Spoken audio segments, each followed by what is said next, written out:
From the moment you could speak, you were taught to ask permission. Permission to go to the bathroom, to speak in class, to leave the table, to express your thoughts. You were rewarded for following rules, punished for questioning authority, and praised for fitting in rather than standing out. This wasn't education, it was conditioning. And according to Niccolò Machiavelli's understanding of power and human nature, this systematic training to stay small serves those who benefit from your compliance far more than it serves you. Machiavelli observed that the vulgar crowd always is taken by appearances, and the world consists chiefly of the vulgar. But he also understood something more sinister. Those in power work deliberately to keep the crowd vulgar, dependent, and small. They create systems that reward conformity and punish independence because independent people threaten existing power structures in ways that compliant people never do. You weren't born to seek permission for every significant decision in your life. You weren't born to doubt your own judgment, to fear standing out, or to believe that safety lies in following rules created by others for their benefit. These beliefs were installed in you through years of systematic conditioning that taught you to be a good citizen, employee, and consumer, rather than a powerful individual capable of shaping your own destiny. Understanding this conditioning isn't about rebelling against all authority or rejecting every social norm. It's about recognizing which aspects of your training serve you and which aspects serve those who benefit from your predictability, compliance, and limited ambitions. Machiavelli's insights reveal how this training works and why breaking free from it is essential for anyone who wants to exercise real power in their own life. The permission-seeking conditioning. The foundation of staying small begins with training you to seek permission for actions you're perfectly capable of taking independently. This conditioning starts early and reinforces itself throughout your life, creating adults who feel uncomfortable making significant decisions without external validation or approval.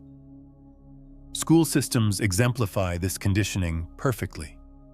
Students must ask permission to speak, to move, to use the bathroom, to express thoughts that deviate from approved curriculum.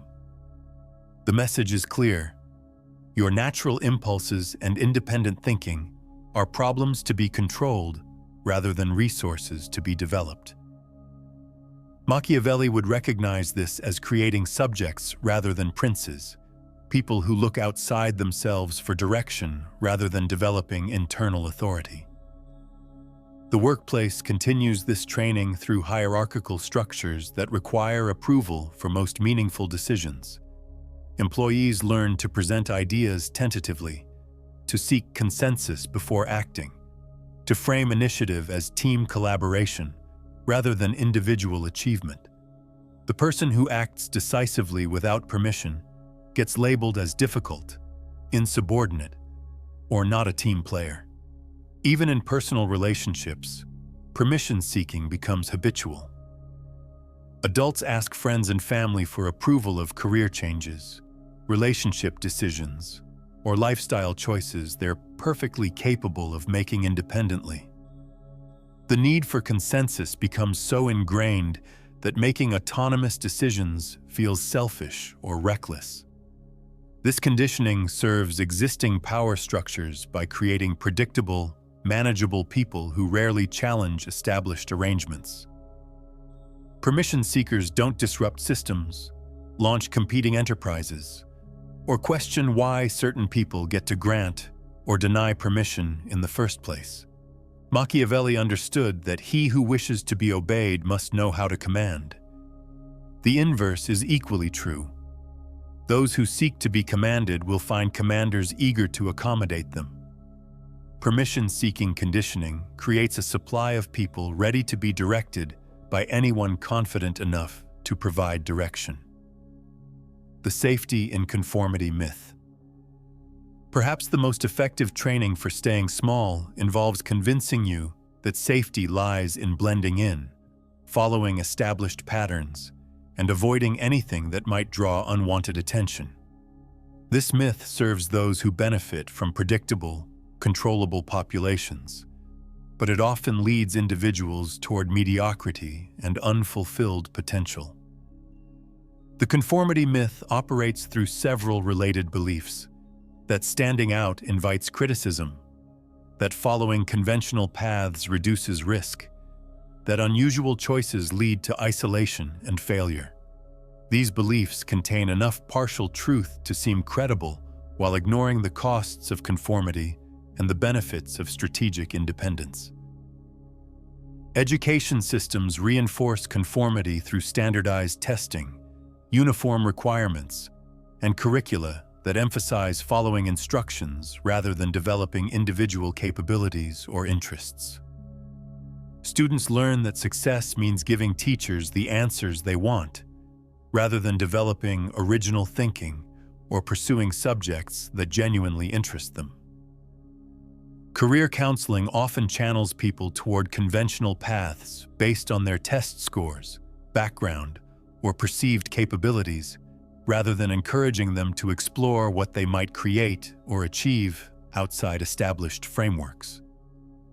The guidance serves institutional needs for predictable graduates, rather than individual needs for meaningful work. But Machiavelli observed that it is far safer to be feared than loved. This principle applies beyond traditional power relationships. It's often safer to be distinctive and capable than to be agreeable and forgettable. The person who blends in completely faces the constant threat of being overlooked, replaced, or made irrelevant when circumstances change. Conformity creates false safety by making you dependent on systems that may not continue to serve your interests. The employee who follows all rules and procedures perfectly remains vulnerable to layoffs, automation, or organizational changes beyond their control. The investor who follows conventional wisdom remains vulnerable to market conditions that conventional wisdom failed to anticipate. The authority worship installation. One of the most sophisticated aspects of staying small conditioning involves teaching you to defer automatically to titles, credentials, and institutional positions rather than evaluating actual competence or trustworthiness. This authority worship serves existing power structures by making questioning difficult and compliance automatic. Educational institutions establish this pattern by requiring deference to teachers based on their position rather than their knowledge or wisdom. Students learn to accept information because it comes from authority figures rather than because they've verified its accuracy or usefulness. This creates adults who struggle to think independently about complex issues. Professional environments maintain authority worship through hierarchical structures that equate position with wisdom. Employees learn to defer to managers, executives, and experts based on their titles rather than their track record of good judgment or relevant experience. Political systems depend on authority worship to maintain legitimacy even when they fail to deliver promised results. Citizens learn to accept policies and decisions from elected officials based on their position rather than their competence, creating conditions where incompetent leadership can persist without effective challenge. Machiavelli understood that the first method for estimating the intelligence of a ruler is to look at the men he has around him. True authority comes from results and wisdom, not from titles or positions. Authority worship prevents you from making these crucial distinctions, leaving you vulnerable to manipulation by those who hold positions without deserving the deference those positions traditionally receive. The alternative isn't rejecting all expertise or authority, but developing the ability to evaluate claims based on evidence and results rather than source credentials. This requires confidence in your own analytical abilities that authority worship conditioning specifically undermines. The scarcity mindset programming. Training to stay small often involves instilling beliefs about limited opportunities, resources, and possibilities that make ambitious goals seem unrealistic or selfish. This scarcity mindset serves existing power structures by reducing competition for positions and resources that those in power prefer to keep among themselves. Economic conditioning teaches that good jobs are scarce, that most people struggle financially, and that expecting more than basic security is unrealistic for ordinary individuals. These beliefs discourage entrepreneurship, skill development, and career ambition that might threaten established economic arrangements. Educational messaging suggests that advanced knowledge and skills are accessible only to especially gifted individuals or those from privileged backgrounds. This discourages independent learning and skill development that might enable people to compete with credentialed experts or established professionals. The scarcity programming operates through selective attention to failure stories while ignoring success examples that don't fit the narrative. People learn about businesses that fail rather than studying those that succeed, about relationships that end badly rather than examining those that flourish. Machiavelli would recognize scarcity mindset as a form of psychological control that serves rulers by keeping subjects focused on security rather than opportunity. He who neglects what is done for what ought to be done sooner affects his ruin than his preservation, he wrote. But scarcity programming reverses this insight, making people so focused on preserving what they have that they never pursue what they could achieve. The reality is that opportunities, resources, and possibilities are more abundant than scarcity programming suggests, but accessing them requires confidence and initiative that scarcity conditioning specifically undermines. The expertise dependency creation. Modern society creates elaborate dependencies on experts and specialists that prevent people from developing their own capabilities or trusting their own judgment. This expertise dependency serves professional classes and institutions by creating captive markets for services that people might be able to provide for themselves. Health and wellness industries create dependency by convincing people that maintaining their own health requires constant professional intervention rather than basic knowledge about nutrition, exercise, and self-care. This programming makes people feel helpless about their own bodies and dependent on expensive professional services. Financial services create dependency by making money management seem impossibly complex, requiring professional advice for decisions that competent individuals could make with basic knowledge and careful thought. This dependency enriches financial advisors and institutions while preventing people from developing the skills to manage their own resources effectively. Educational institutions create dependency by convincing people that learning requires formal instruction and credentials rather than curiosity, discipline, and access to information. This programming makes people feel incapable of acquiring knowledge or skills outside institutional frameworks. Machiavelli observed that a prince should read history and in it study the actions of great men. Throughout history, remarkable individuals often succeeded by developing diverse capabilities rather than depending entirely on specialists. They learned enough about multiple domains to make informed decisions and avoid being manipulated by experts with conflicting interests. The goal isn't becoming an expert in everything, but developing enough knowledge and confidence to evaluate expert advice critically and make independent decisions when appropriate. The dream deferral mechanism. Perhaps the most insidious aspect of staying small training involves convincing you to postpone your most important goals and ambitions until conditions become perfect or you acquire sufficient qualifications. This deferral mechanism ensures that many people never pursue their real objectives because the perfect moment never arrives. Educational systems promote deferral by emphasizing extensive preparation over action. Students learn to spend years studying subjects rather than testing their knowledge through application, creating adults who feel they need more credentials, training, or preparation before attempting anything significant. Career guidance encourages deferral by suggesting that people should gain experience in existing organizations before starting their own ventures.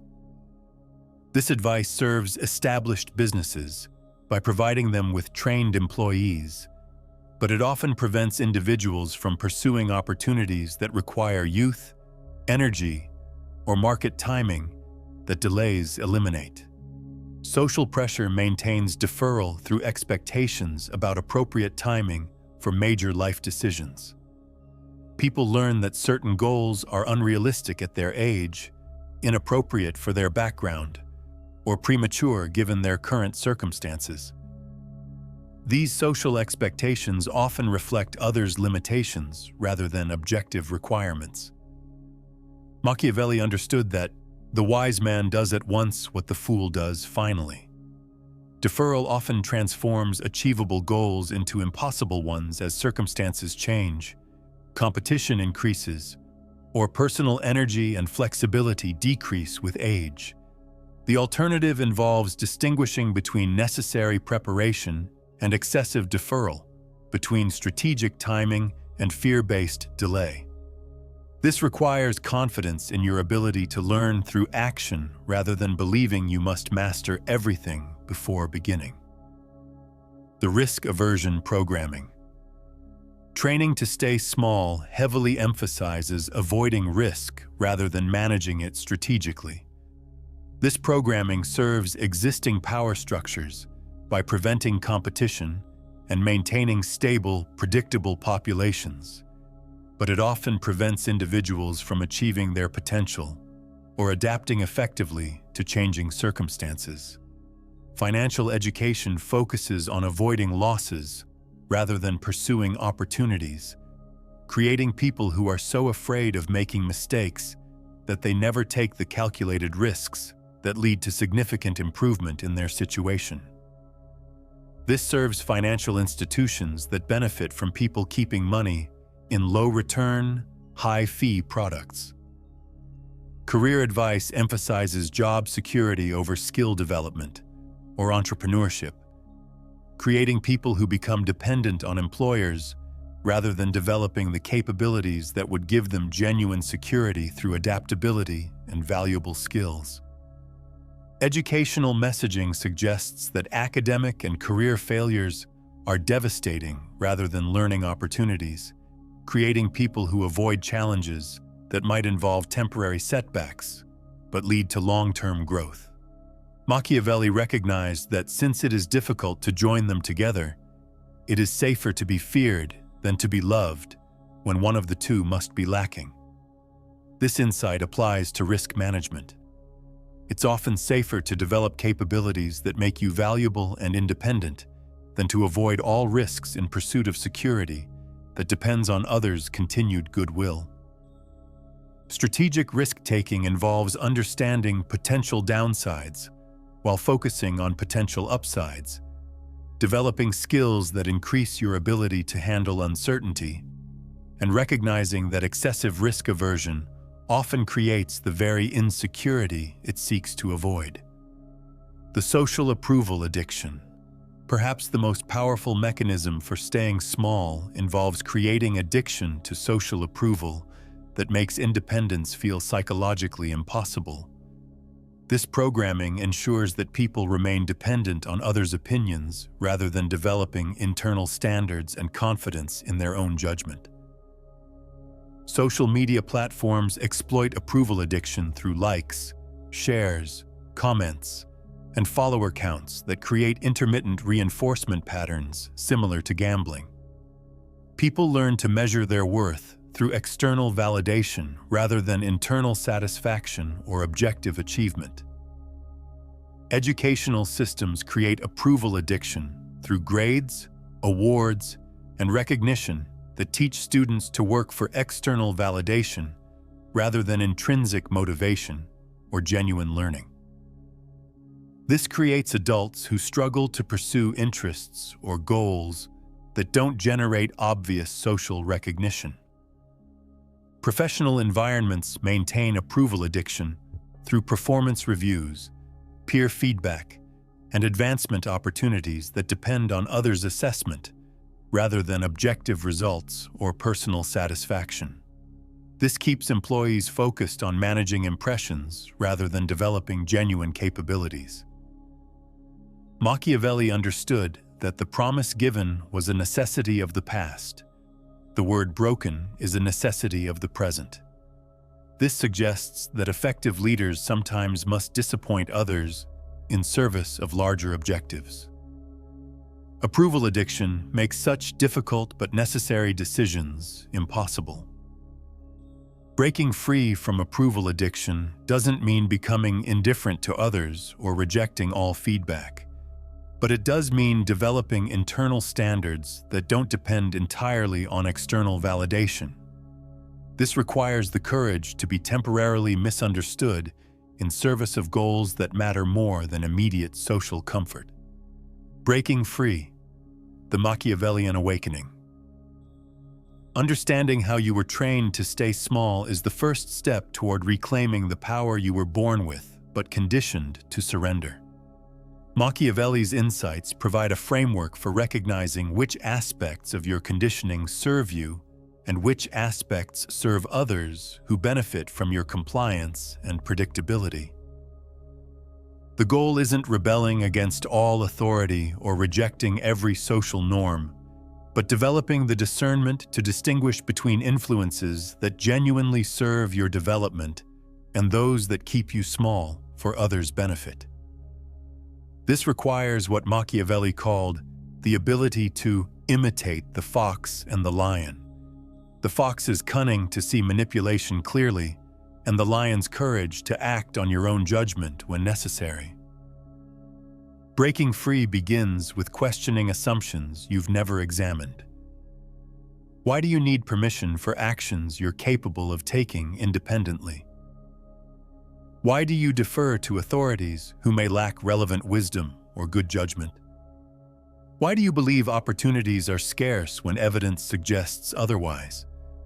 Why do you postpone important goals until conditions become perfect?